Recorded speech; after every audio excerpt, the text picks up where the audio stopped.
السلام عليكم ورحمة الله وبركاته. أحبتي في الله، تردنا بعض الأسئلة على الموقع بخصوص العين وبخصوص السحر وبخصوص المس وبأمراض أخرى وبأمور الاستعانة بالجن المسلم وغيرها أو حل السحر بالسحر، ولكن بإذن الله تعالى سنتحدث عن هذه الأمور في حلقات غير هذه الحلقة. وإنما الذي شد انتباهي من بعض الأسئلة التي تريدنا أن أكثر الناس يتعجبون من أمر العين وقوتها وإصابتها، حتى أن بعضهم لا يصدق، وقد يكون من طلبة العلم، فإذا سأله بعض الناس المصابين تجده يقول لا هذا الأمر لا يقبل أو لا نصدق مثل هذه الأمور، أو أن هذا من أمر من وسوسة الشيطان ونحو ذلك.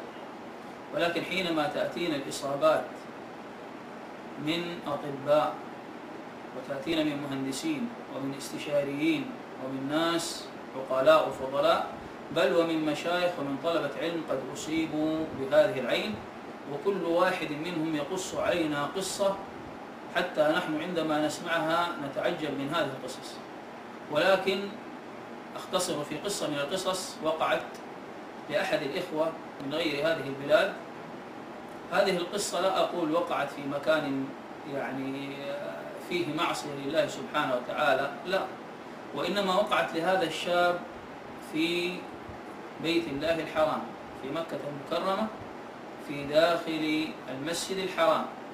جاءنا هذا الشاب في وقت الرقية، فبدأنا نرقي عليه ونقرأ عليه شيء من آيات الله، فإذا به يسقط على الأرض ويتقلب في الأرض ويصرخ بصوت غير صوته، بصوت امرأة تصرخ وتقول: أنا ملكة وأنا معي من الجند كذا وكذا ولن نترك هذا في حاله أبدا.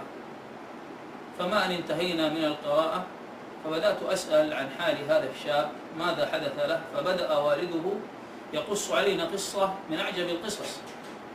يقول: إن ابني هذا من الأبناء البارين ومن الأبناء الصالحين، وذهبت معه في ذاك اليوم إلى بيت الله الحرام، فجلس أمام بيت الله يدعو ورفع أكفه يدعو ويتضرع إلى الله. قال: فجاء بجانبه رجل معه ابن في حدود 2 من العمر، وهذا الابن مشلول، فنظر إلى هذا الشاب وهو يدعو بخشوع فقال له: أريدك أن تدعو لابني هذا. فما كان من هذا الشاب الصالح إلا أن رفع كفه ودعا وقال: اللهم اشف هذا الغلام. قال: فقام ذاك الطفل يمشي أمام الناس، فتعجب من حول هذا الشاب، فتجمعوا حوله ووقفوا يتكلمون: هذا الذي قرأ، هذا الذي دعا، هذا الذي كذا. الغلام قام، الطفل تحرك. قال: فما هي إلا ثوان معدودة فإذا بابني قد وقف وملأ كأسا من ماء زمزم وذهب يصب هذا الماء على البساط الذي في الحرم. فجاء أحد رجال الأمن يقول لهم: ماذا تصنع؟ قال: أنا أطهر هذا الفرش بهذا الماء المبارك. كلام عجيب غريب، كيف تطهره؟ فقال له: لا تفعل. قال له: لا بد نفعل. قال له: لا تفعل. قال: لا بد نفعل. فأخذوه. لماذا؟ لأنه فعل شيء يخل بهذا الأمر الذي يكون من نظام الحرم. قال: فأخذوه. قال والده وأنا أنظر في تعجب: ابني يصرخ بشدة وعصب بشدة، وأخذوه رجال الأمن. لماذا؟ لأنه عاندهم. قال: فذهبت أتوسل إليهم قلت لهم: ابني مجنون، أريدهم أن يتركوه. فصرخ قال: لست بمجنون. قال: فلما تأكدوا أن ابني مصاب بشيء أو بجنون أو بشيء غير طبيعي، قال: خذ ابنك ولا تأتي مرة أخرى به إلى هذا المكان إلا إذا كان بوعيه. قال: فأخذت ابني ورجعت به إلى جدة. قال: فجلست أيام وليالي وابني في انطواء وفي عصبية وفي شرود ذهن، فسألت إمام الحي في حينا فقال: لا بد أن تذهب وتقرأ عليه. قال: فذهبت به إلى أحد المشايخ الفضلاء فقرأ عليه الرقية. قال: فحدث مثل ما حدث عندك هذا اليوم. فبعد ذلك مع استمرار القراءة كانت تصرخ التي فيه وتقول: ماذا؟